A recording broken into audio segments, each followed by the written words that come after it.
Hello and welcome to our new episode of Taboo Talks. Hi Tamara, how are you today? Hi Beata, I'm very good. How are you? I'm good. I've had a really good school day. Oh, mine was busy, but I think we will have a good ending now, right? I think so too, because we have a special edition of our podcast today. What means special edition? Special means we have a special guest. Okay. Would you like to introduce our special guest? It's Mr. John Campbell, our upper school principal. Hello, Mr. Campbell. How are you? I'm doing very well, thank you. It's my great pleasure to be here. This was my biggest wish before I leave the school.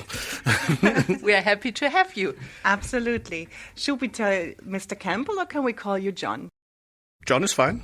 John is fine, okay. John, why don't you tell us a little bit about yourself?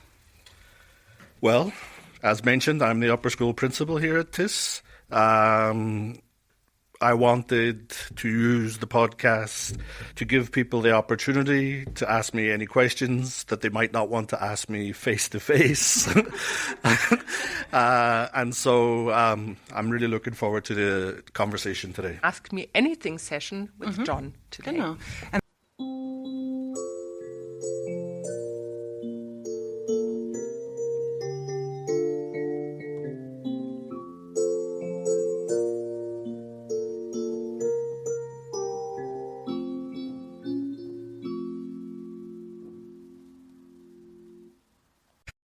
we asked students and also colleagues to hand in questions to us. They always wanted to ask you, and they were probably afraid to ask you or never thought about it to ask you, right? And we collected quite a few ones. School-related, general business, and then maybe later we Just get about. into the future of you. Yeah? Huh? Okay. Then we start with the first one. Could students stay inside during the break? An excellent question. Ask me anything. First of all, let me say, the school has two levels, MYP and DP, at upper school, I mean. We believe that when you become a DP student, that you should get certain privileges. And we built the DP lounge for that reason. We also feel that it's very healthy for young children to be outside in rain or snow, less so in rain. I can, as a nurse, I can agree on that. So. Yes, and I also do it in honour of a very old staff member of ours, whose name is Petra Bo, who some of you will remember. She was very fanatical about the idea of the students being outside at break time, and I do it to honour her also.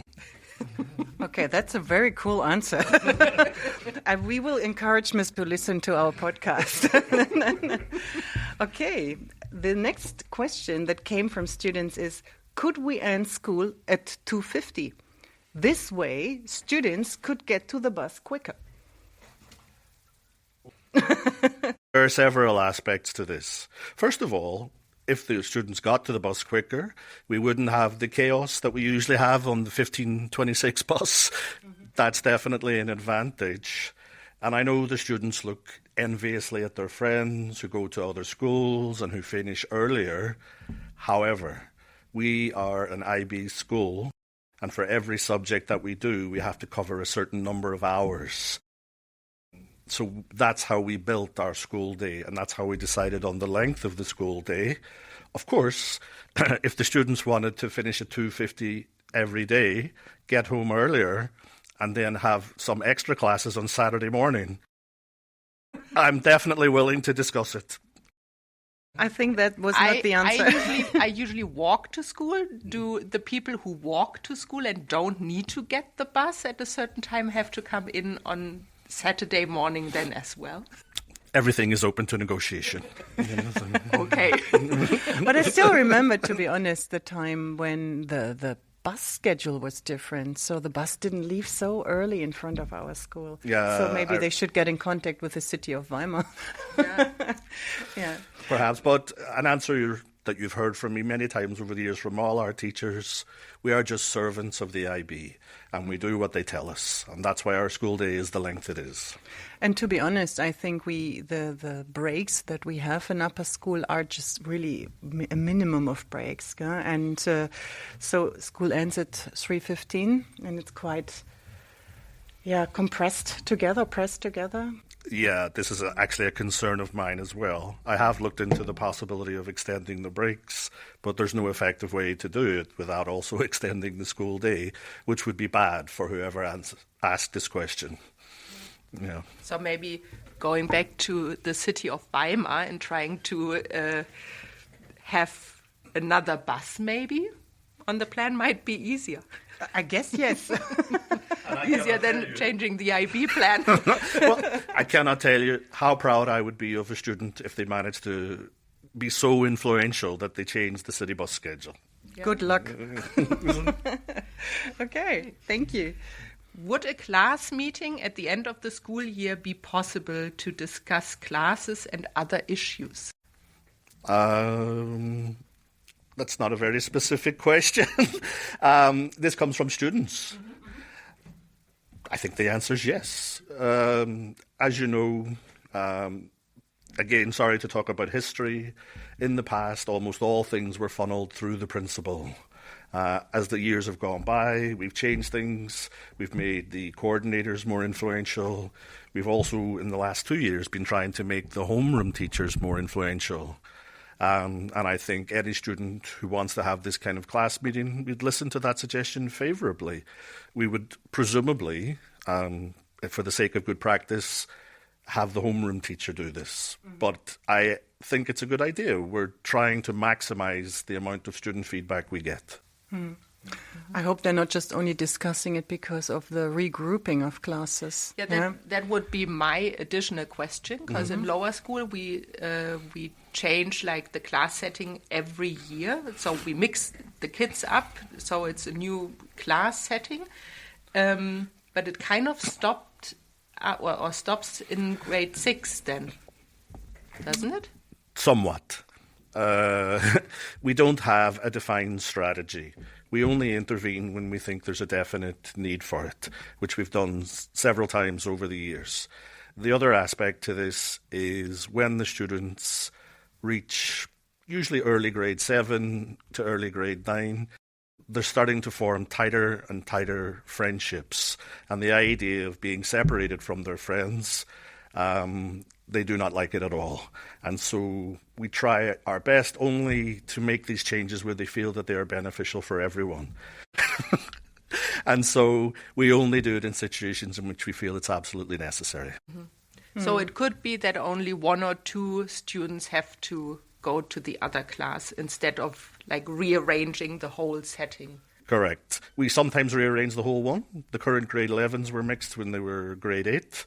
But for example, 7W this year, we just moved 1 or 2 students over, from 7F just to rebalance the class.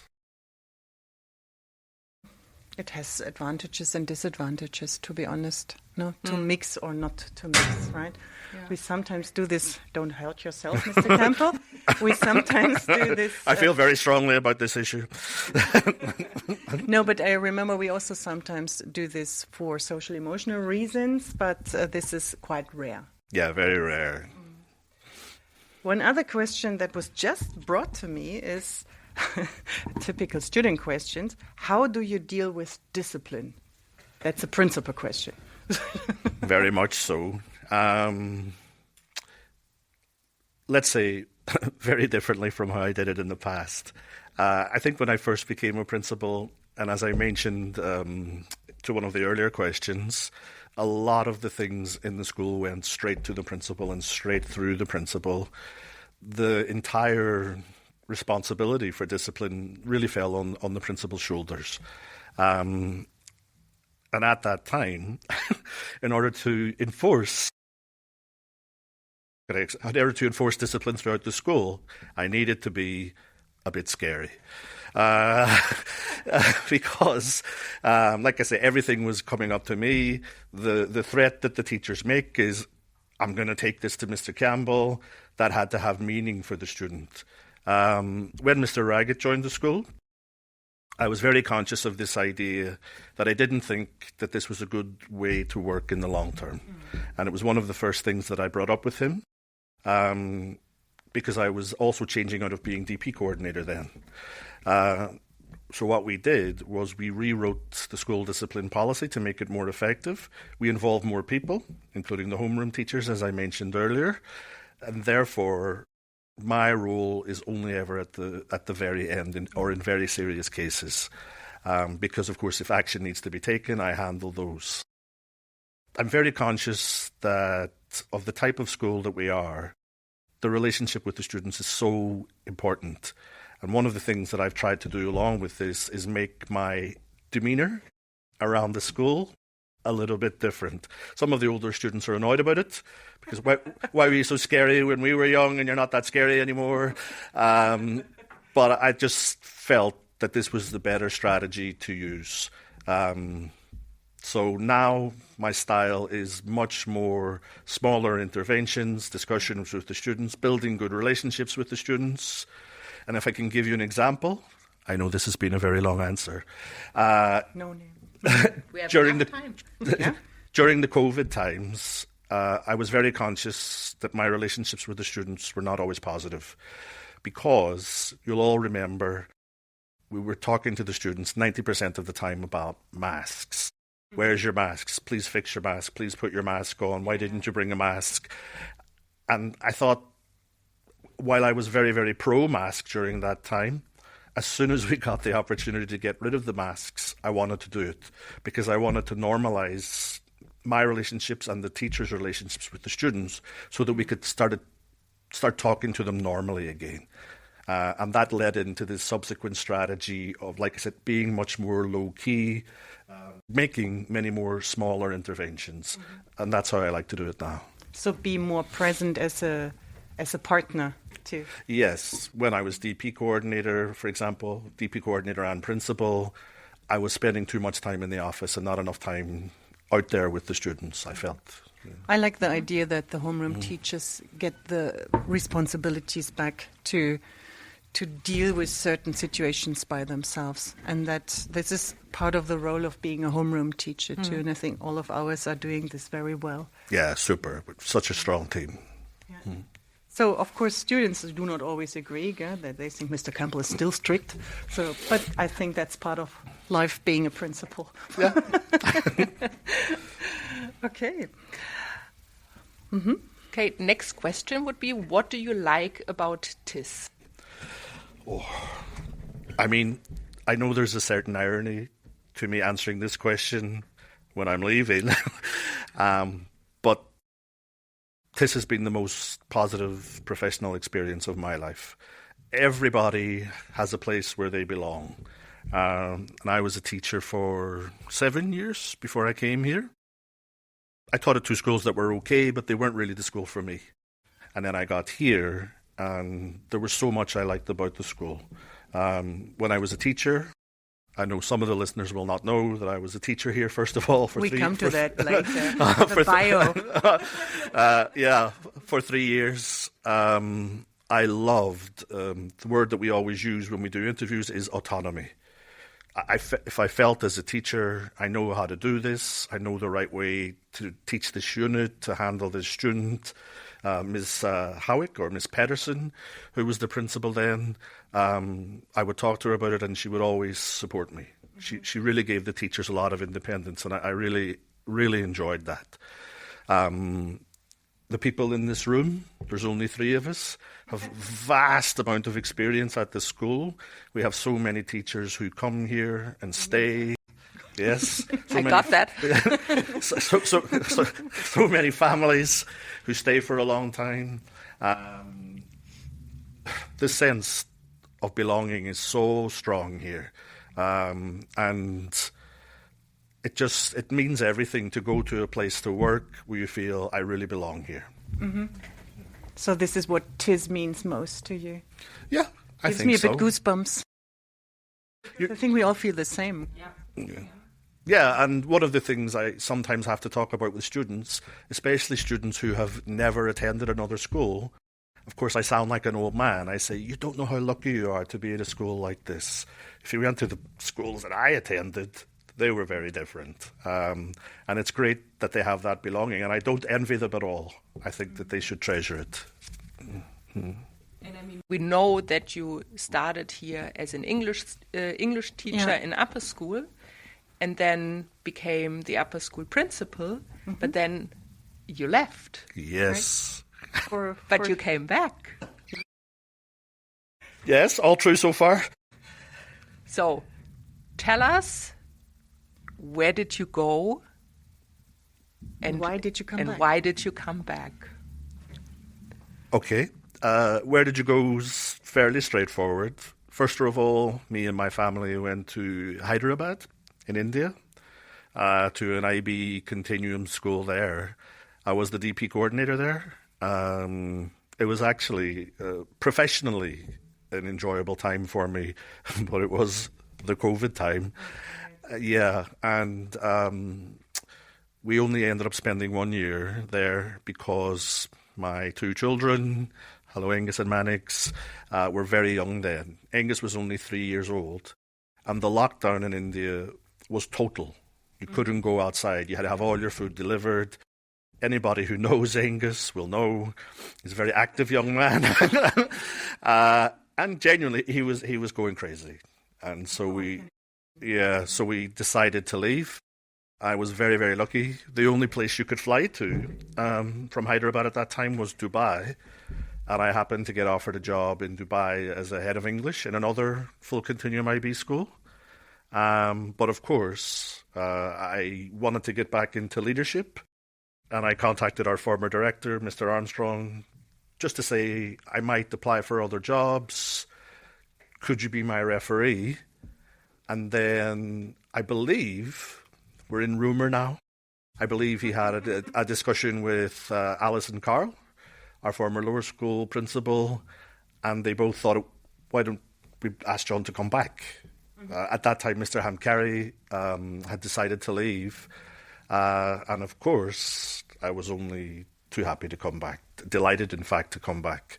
Given everything I said earlier about the school, I vividly remember getting the email from Mr. Armstrong and genuinely jumping a little bit. So, but yeah, so that's the narrative. In terms of why I came back, I kind of feel like I've answered that question already. Yeah. Yeah, but it's great to hear that. So one question I just got from someone was, what is the difference between being a teacher and being a principal? Yeah. And what do you prefer? I prefer being a principal. Oh, really? Yeah. I know that there are some people in management who say, oh, I'd love to go back into teaching and I wish I was still a teacher. I rarely think that. But you still teach? I teach INS, and I enjoy it. This was the question that I specifically remember two of our teachers asking me when I got the promotion. One was Amy Tolentino, and the other was Mr. G, Petrut. And it's a great question. I'm not saying I didn't enjoy being a teacher. I particularly enjoyed my time here, and I particularly love teaching English literature. But I think being a principal takes a certain type of person. And I think it can boil down at the simplest level to just one quality. And that quality is the ability to take responsibility. And I quite like that. I think that's probably not a secret. I think I don't mind if people come to me and they say, look, I'd like John, Mr. Campbell, to help me solve this problem, or I'd like to hear his advice on this. And as I mentioned earlier when we were talking about discipline, there has to be somebody who makes the final decision on how do we handle this and takes responsibility for that decision. And I feel very comfortable doing that. And that's why I wanted to go back into leadership when I was in Dubai. And that's why I prefer being a principal to being a teacher. Okay. Another question we have here. We are sorting our papers because there's so many. How do you inspire kids? Oh, that's such a tricky question. I know. First of all, sorry, this is the old English teacher in me. I definitely prefer the word motivate to the word inspire. I'm just reading. I will tell you, inspire to me is like, the teacher brings a guitar to the classroom and sings a song and everybody cries. I think to motivate students actually is very, very hard at the upper school level, because by the time you reach 13, 14 years of age, most of your motivation is internal. But I think there are still a couple of ways that you can do it. First of all, of course, at the base level, there's the quality of your teaching. Are the students thinking when they're going to your lesson, we're going to learn something today? We're going to find out something, we're going to progress today. And I think also, and I admit, I didn't think much about this when I began teaching, the students also have to feel that you care about them. That care doesn't mean telling them you love them. It can be something like giving them great feedback, showing that you want to help them even when they're doing badly. And I think that's a really, really important part of motivation as well. And all of these things connect to preparation. Any bad lesson that I've ever seen was an underprepared lesson. Of course, when you become more experienced, you rely less and less on your preparation. But I think both of those things, and I think as students get older, my relationship with them changes, and every teacher's relationship with them changes. And they have to think that you are a capable and good person who they can respect. And again, I wasn't always brilliant at the start of my career. But one of the things we do as a school, there are certain really strong beliefs we have about how you treat people, and we have to model those beliefs. We have to treat everybody well. And I hope, having done all those things, if I do all those things, that I can motivate our students. So what did I say? Not inspire, but motivate them. And inspire them. Okay. And both. Bring the guitar to class.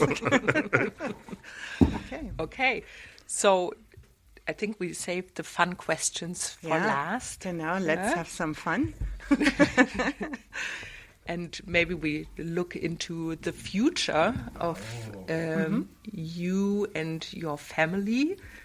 And maybe you want to tell us where exactly you're going. Or some plans you have. We might need a part two. As to where exactly we're going, I don't know yet. I'm off to London the weekend after this podcast is recorded. I'll go to a job fair. Our preferences are pretty straightforward. First choice would be a job in China. My wife is Chinese. Our boys speak pretty good Chinese, not completely fluently. And one of the things we want them to do is to have completely fluent English and completely fluent Chinese so that they can communicate with their families. However, we would be happy to go to another school, probably most likely in Asia, because, of course, a lot of those schools also teach Chinese lessons. Yeah. Or if you go to Malaysia, they speak Chinese there. Our hope. Plan A. Yeah. No plan B yet. Yeah, but I'm quite easygoing on the job situation. That I knew that I would probably end up going to the job fair in London, so I'll go next weekend, and then I could probably give a more detailed answer. So you have lived in China before, right? Yes, I lived there for 2 years in a city called Shenzhen, which is the other side of Hong Kong, basically. And of course, for all the romantics out there, that's where I met my wife. She was also a chemistry teacher at our school. And when we decided to get married, we decided to try somewhere else, and we came here. I remember that when we had our introduction week, you introduced yourself on what you will be in our school, where you're from, and your last sentence was, and by the way, I got married 2 weeks ago. Yes, I remember that too. I can tell you exactly what I said. Oh, really? I said, I got married this summer, and I'm starting to grow a beard, Let's see which one lasts longer. See, I tried to Definitely bring it in the a more marriage. bring it in a more friendly way. Sorry, B. No. So, but when you say, so you lived in China already, you lived in Germany for a while now. When you compare, how is living in China different compared to living in Germany? Yeah. I have to say, I didn't see massive amounts of China. I did travel a little bit.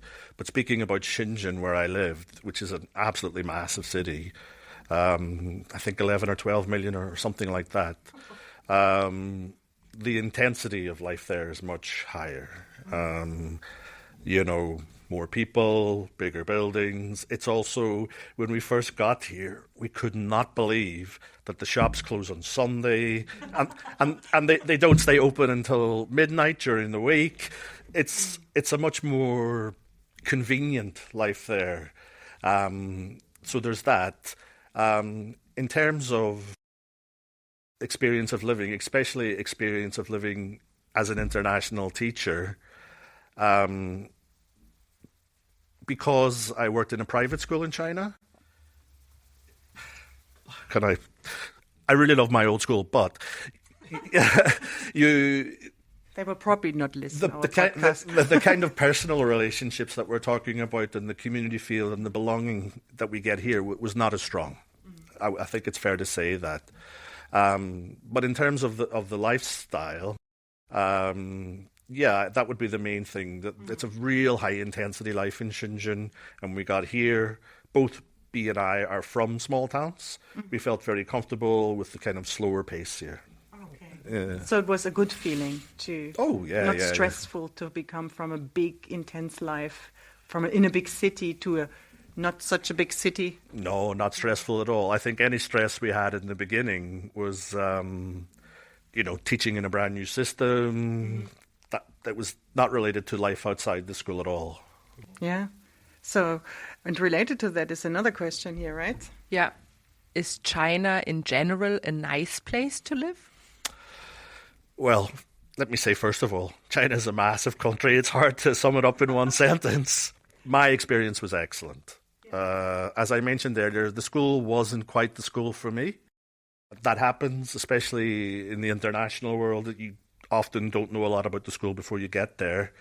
But like I said, I like that convenient lifestyle. I met my wife. I have still a lot of good friends who I'm in touch with from China. Some of the people who are listening will know that I'm a very keen poker player.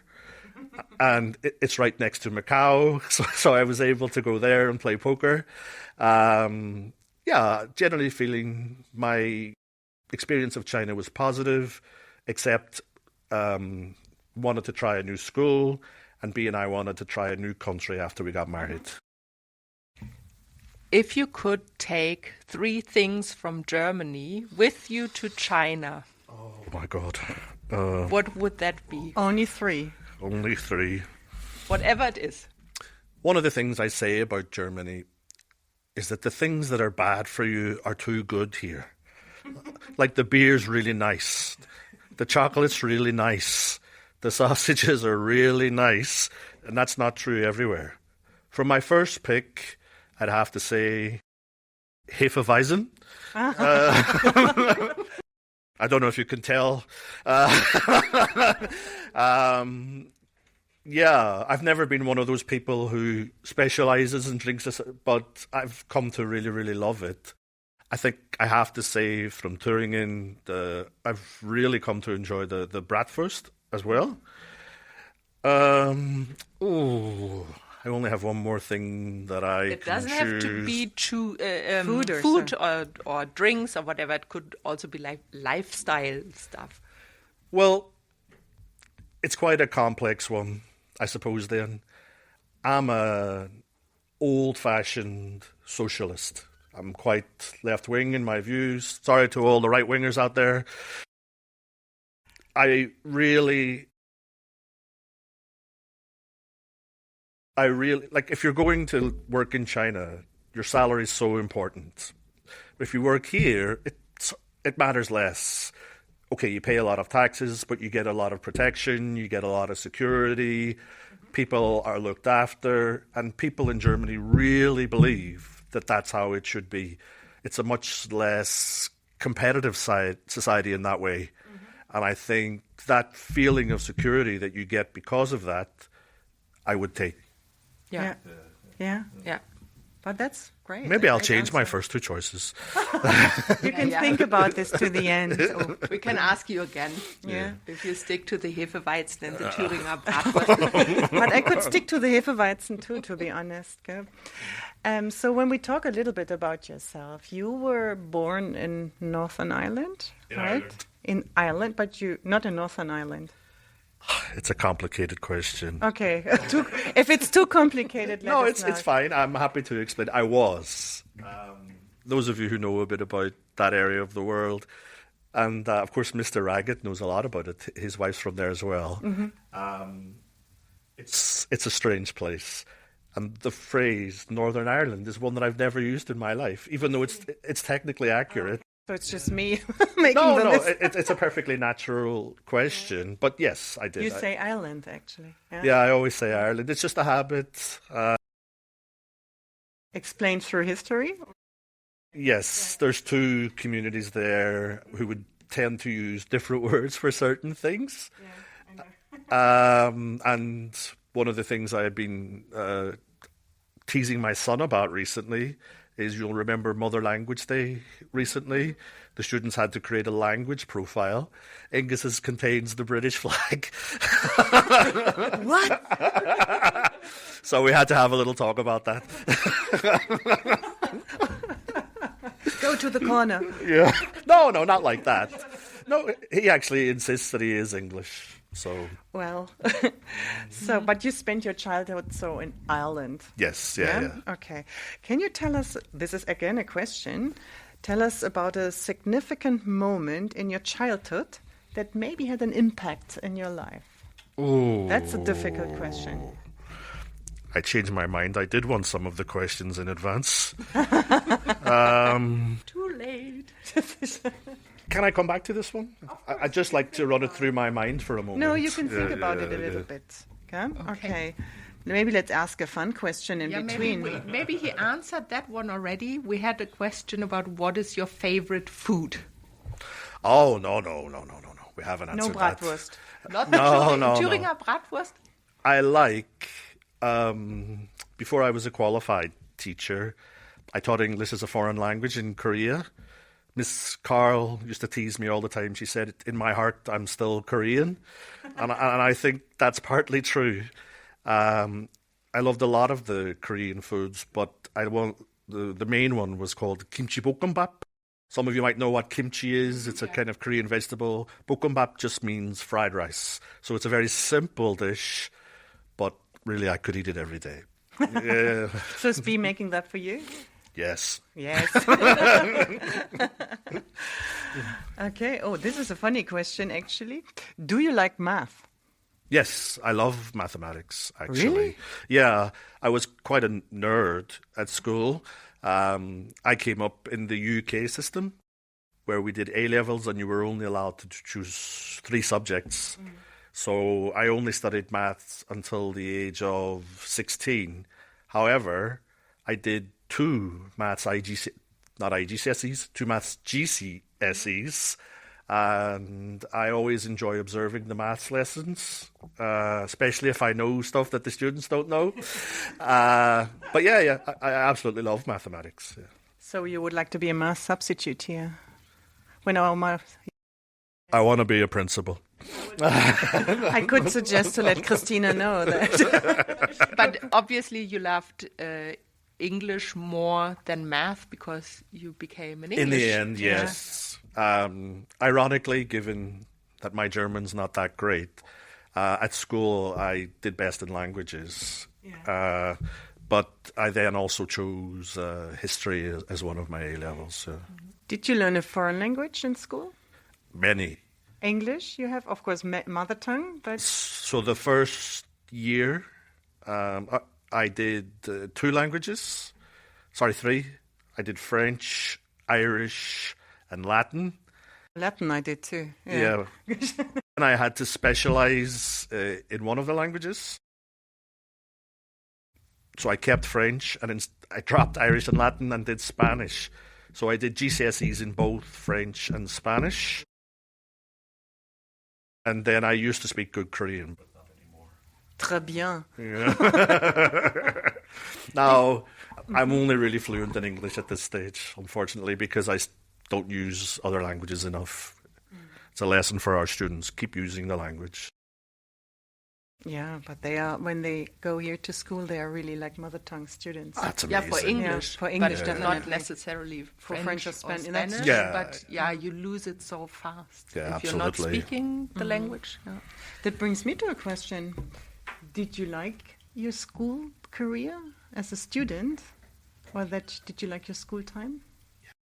I had a great time at school. As I mentioned earlier, I was a bit of a nerd. And I traveled to Korea. I lived in Korea about 4.5 years. And then I had this big dividing moment in my life. I started a PhD in politics. But after just a few months, I became very, very bored.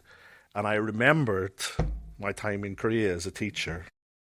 I really love the magic of the classroom. Schools are such vibrant places. And the school that I went to was, of course, I didn't realize it when I was there. But later, Of course not. I realized much later that it was a very good school, and I really enjoyed my school career. Yeah, it was a great time. I mean, it's the best time in most people's lives, right?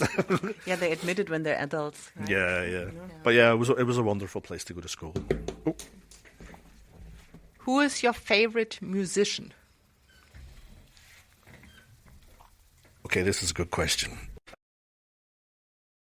I would say I like some of the traditional ones. I come from a household full of Beatles fanatics.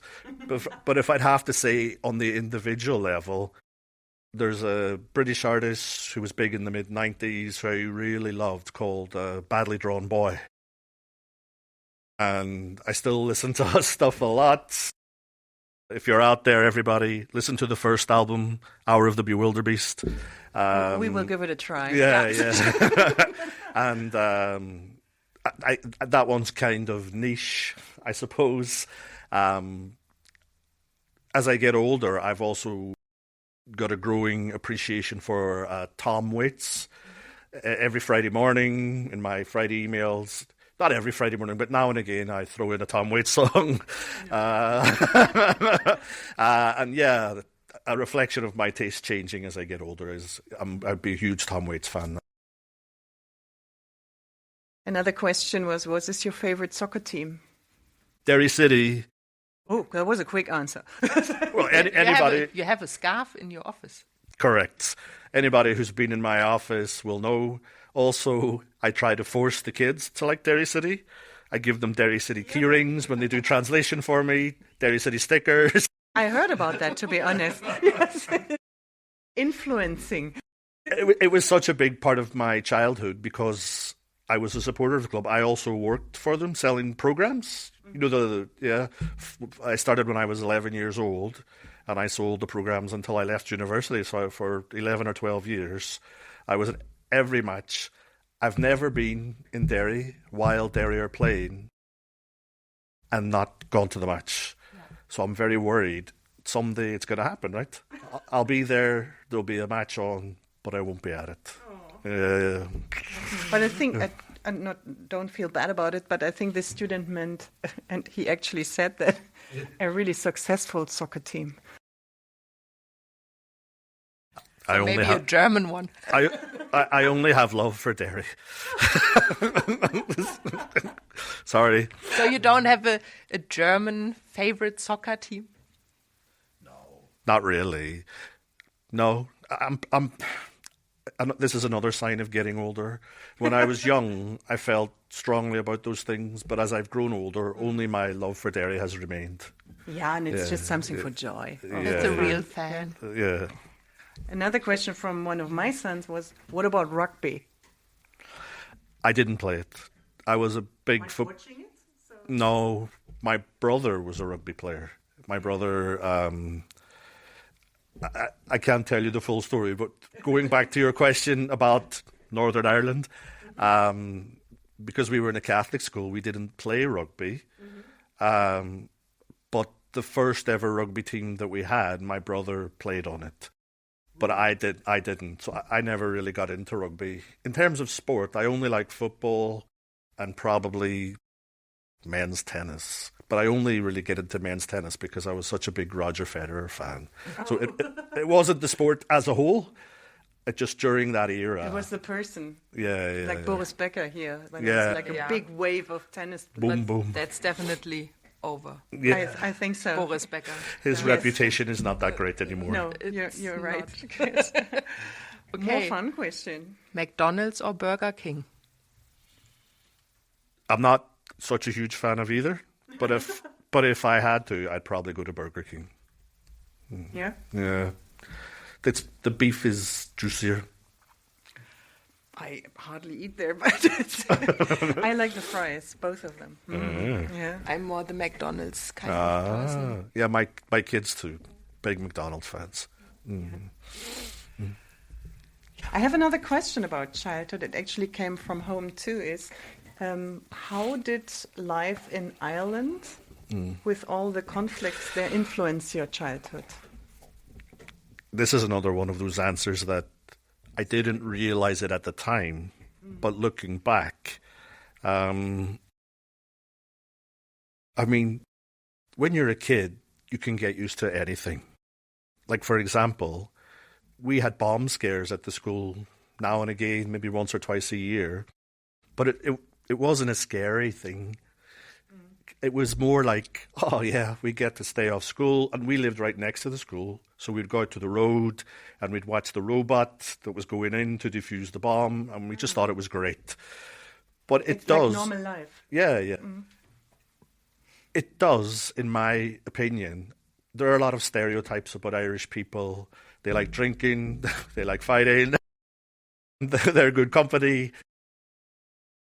It does, in my opinion, breed a certain type of person to whom connections with other people are important, and humour is extremely important. I always say this about my children. The best quality you can have, if you're from Derry, is to be what we call good crack. Someone who's good crack is good company, you can have a good conversation with them, and both of my children, I'm sorry to say, but this is genuinely true, I'm most proud of the fact that they're good crack, that they're enjoyable company. This is the Irish part in them. Yeah, I really, really think so. And like I say, it comes from that idea. Yes, we went through all that stuff, but the way we handled it was generally by getting stronger as a community and bonding through humour. Some of our current grade sixes, I told them the story when they were grade 5 of the time my neighbour got shot. He was kneecapped, if anybody knows what that means. And of course they were shocked. But it's not like it happened every day. But there are things that happen in your life that have to cause you to have that kind of shell. And yeah, I guess those are the various influences of growing up in that place at that time. Yeah. But did this have an impact in your life? To come back to the other question? No. Yes. Kind of. What are you asking me exactly? So if the situation, the political situation in your childhood had a significant impact. Yes, but an unknown impact. In terms of your earlier question about a significant moment, it's hard to answer exactly, but I do have one incredibly vivid memory from when I was about 7 years old. It's really, really a simple thing. So I was 7, so it would have been, let's think about this, Christmas 1984. And it was the first year I was allowed to choose my own present. I chose a tape player, which we all did back then. And what I remember about it was that it was my father who took me to the town to buy it. Because normally we would have gone all together, or my mother would have taken me. But I was now at the age at which I could go up to the town with my father, and we could do something together, just the two of us. And I'm not saying at the time I was thinking at that level, but the memory has just stayed with me so vividly for so long. And I do the same with Angus. Not Mannix yet, he's not quite ready. We have Angus and Daddy's Days, where it's just the two of us, and of course he really looks forward to him at that age. So in that sense, I suppose it has had an influence on me as well. Yeah, well, that's great. Yeah. So to say, the okay, quality time. yeah, and that you use it with your own children. Yeah, to say, okay, this had an impact on me, kind of. Yeah. A moment Yeah, had an impact on me, and I want to use it for my own kids. Yeah, absolutely. I mean, it's no secret. As a parent, you just learn it as you go along. So anything that you can take Tell from us. I know that's the topic of this podcast, actually, but yeah, that one has stayed with me so vividly. Yeah. When did you realize that you want to become a teacher? As I mentioned earlier, I was doing this PhD. For those of you who want to know the facts, the PhD was in politics. It was about the effect of the borders in Korea and Ireland on people's perception of their identities.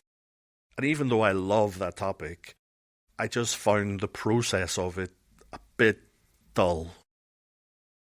And it was at that point that I decided definitively, I want to go back to teaching. I want to stay as a teacher, because I didn't qualify as a teacher until I was 32 years old. Yeah, so I was doing some stuff in academia, and I'd lived in Korea for a few years. It took that long for me to really realize that teaching was what I wanted to do.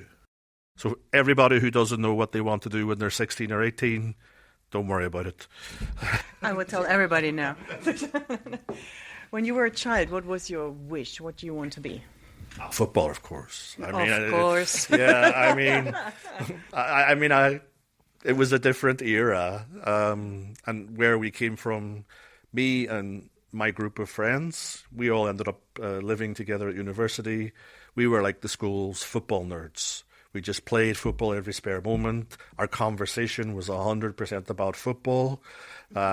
Even now, when I meet my friends, sorry to say it like this, we don't talk about our wives or our children or anything important. We just talk about football all the time. And it was just an obsession. Yeah. And I was an okay footballer. I played at state level when I was about 16, but I wasn't good enough to go on to play permanently or it's the professionally. dream of all little boys, Yeah. To be a professional soccer player. 1% is Yeah. good enough to... So your boy is still in that too, I think, right? Being a professional soccer player? Nee. Not anymore. No, he likes playing, but he, I mean, at least he, up to now, he never mentioned to be a professional What does he player. want? What does he want to do? That changes. Yeah. He's pretty sure about that, the fact that he wants to earn a lot of money. Okay. And I think there are a few options. But we keep telling him that if he wants to earn a lot of money, he needs to be really, really good in school. Genau. And very successful. Set priorities first. Like in school and maybe university. And if you have like a very good education, then the possibility of getting a really good job where you can earn a lot of money is much higher than being lazy all the time, and then the money can't fly. Yeah, so I mean, you can't open your window and then here it is. You have to really work hard. Yeah. But it shows you how wise children are now. When I was young, the thought that I can grow up and earn a lot of money would never have entered my head. You know, we didn't think in such a sophisticated way as children now do. Time changed. Yeah. We have. I mean, I told him he can't be an influencer before he learned a real job or a real profession. Well, I actually have a small story about that, if I can. Just when we got married, we had a very low-key ceremony. And we wanted to just pay someone who we knew to record the ceremony rather than pay a fortune for someone professional. So my brother's best friend's son recorded the wedding. His name is Adam. On YouTube, he's known as Adam B. He's a millionaire. Really? Yes, he went straight from school into making YouTube videos and becoming an influencer. I mean, I don't know if Eustace is going to listen to this. But at least Adam finished school. Yes, he did, yeah. Yeah, but I keep telling my brother's best friend that I want a finder's fee, but I haven't received any money yet. Oh, come on. It's not too late. Did you ever think about being a primary school teacher? Actually, yes. Yeah. My first preference in the beginning was to be a primary school teacher. I don't want to cause divisions in the school, but the work of primary school teachers is so vital, so important. Yeah. I have one here. In the time and the place that I was qualifying, I couldn't handle some of the comments that you get as a male primary school teacher. I mean, it's really sad to say it like that. But that's, I mean, I admire anybody who went ahead and did it. But for me, I just decided, like I said, it's a weakness of mine. I couldn't handle those kinds of comments when people would say stuff like, oh, you want to be a primary school teacher? You know what they might say next. So I just went the safer option and became an English teacher instead. But I can understand that. I think it's still a bit like this. Although in schools, the male primary teachers are quite well liked. Oh, yeah, the absolutely. Kids love it. The kids love it. It's just different a bit, no? And of course, in every situation, variety is so important. I don't necessarily regret the decision, but at the time, that was my thinking. Where did you study? To be a teacher? Well, for anything. So I went to the Queen's University of Belfast, where I did a degree in philosophy and English. Then I spent a year working in a call centre. Why not? You have to earn some money. And then I did a master's degree in something called comparative ethnic conflict. It's like international relations, but only in the bad places. Also at Queen's. When I came back from Korea, I went to the University of Ulster to do a second master's degree in Irish history and politics. And then I went to Sheffield in England to do my PGCE. Yeah, so 3 different universities. Yeah. Mm-hmm. So when you the British school system with, you see the German school system, the state school system, and our IB school system. What is your first thought?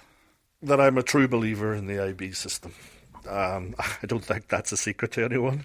When the school here was making the transition from IGCSE to MYP, I was one of the first people through the gates to fight the battle.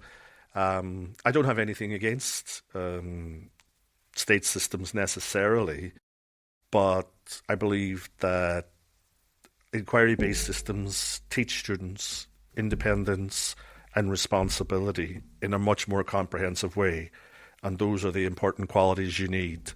I also like, when I started as a DP teacher, how high the expectations were. I did A-level English literature back home. We read 3 books in 2 years. When I was a DP English literature teacher here, we did 13 books in 2 years. And I know some of the students will be crying when they hear how little we did at school. But like I say, this idea that we have really high expectations, I think that's the absolute best model for education. Yeah, and I think we also as parents here, or our kids went here or are still going here, we would just sign this. Yeah, absolutely. Yeah. But, I mean, usually we talk about being parents and dealing with emotions of our children and situations here in school. And so we have at least one question related to our topic. What do you like best about being a father? And what is something you really don't enjoy?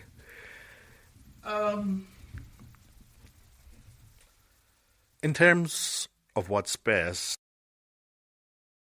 there's no big thing in the sense that any, especially even the low-key moments, you know, we as a family, we go to a certain restaurant every Friday night and it's a little routine, another sign that I'm getting older. And you really look forward to those time. And Angus, as always, he has a name for it.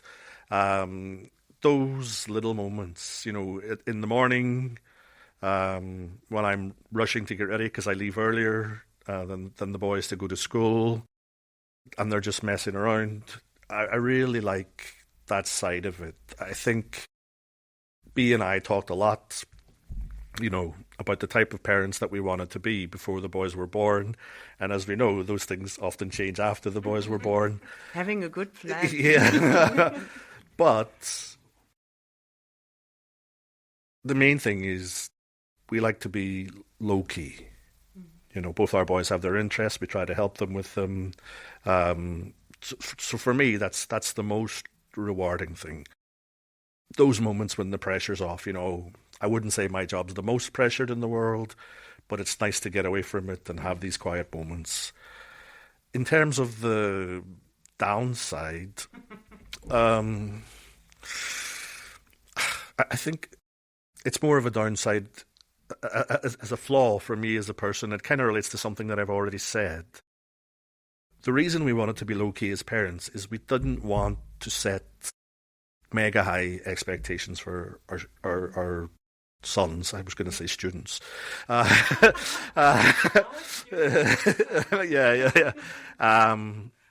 But, every parent sometimes in the middle of the day will have a little daydream, where their child is a superstar and they're doing everything amazingly. And I'm not saying I'm sad that I've let that kind of thing go, because everybody has to.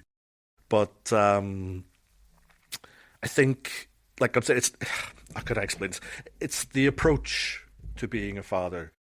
I don't want to be the father who's sitting there thinking my child's going to be the most amazing child in the world and everybody else is rubbish. So when I say the downs of fatherhood, it's the downs of sometimes initially in the very early stages, especially when Angus was born, it sometimes was too prone to this kind of thing, which I definitely am not anymore, which I think is a better... It's actually a positive thing. Yeah. Yeah, this is like a job interview where you say, my biggest weakness is I'm too much of a perfectionist. Yeah, but like we always say, you don't receive a handbook or a manual when you become a parent. Even if you make a plan a little bit about what you would like to do or how would you like to be. Yeah, what is important for you that you would like to pass on. And the confidence to be yourself. Right. I actually give the same advice to teachers, especially in their first few years. It's like you'll watch other teachers and you'll read books and you'll try to do what they say, but at some stage you have to decide yourself, what kind of teacher am I? And I think the same is true of parenthood. And adjust things. Yeah. And I always say sorry if you make a mistake. Yes. This can happen also as a parent. Yeah. Yes, it can. Yeah. Yeah. Okay. So when you look from here to in the next month, or what are you looking forward to? You mean here in my remaining time at the school? I actually have thought a lot about that. I mentioned earlier that there was a time when I was DP coordinator, especially when I was missing out on some of the general aspects of school life. One of the reasons, as you might know, that I teach INS to grade 6 is when I was DP coordinator, I didn't know the grade 6s. I never hardly taught to them at all. And so for me, given everything that I've been saying about the school and the sense of belonging and the connection with the students, for me, the main thing that I can do in my time remaining at the school is to keep and strengthen those connections. Make sure I'm in the corridors, make sure I'm in the playground, make sure, I try never to send the teachers emails if I can speak to them in person. I really want to strengthen that aspect of the school. I mean, it seems strange to say strengthen it since I'm leaving, but I feel really proud of the fact that we have those connections, and I want to make sure that I leave here knowing that I have done as much as I can to strengthen those connections around the school. What a nice word.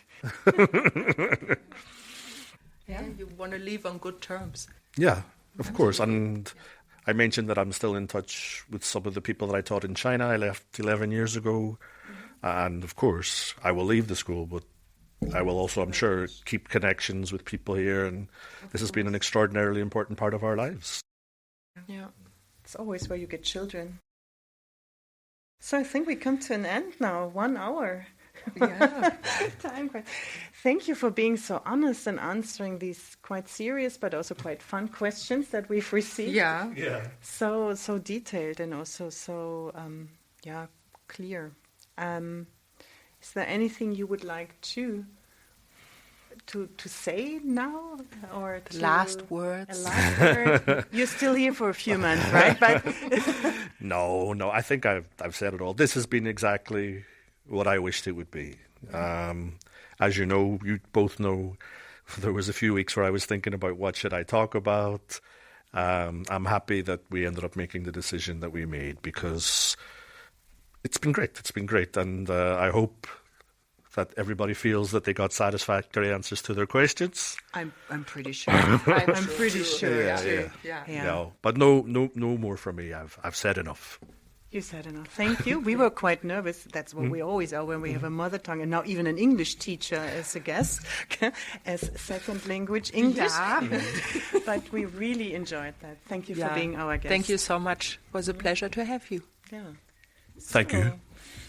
Beate, should we come to an end now here? We come to an end for today, only for today. Right. We'll And have a new one. We will have a new one. We have a few more topics on our list we definitely want to talk about. So, Yeah. yeah, Let's wait and see. wait and see. Okay. Bye-bye. Bye.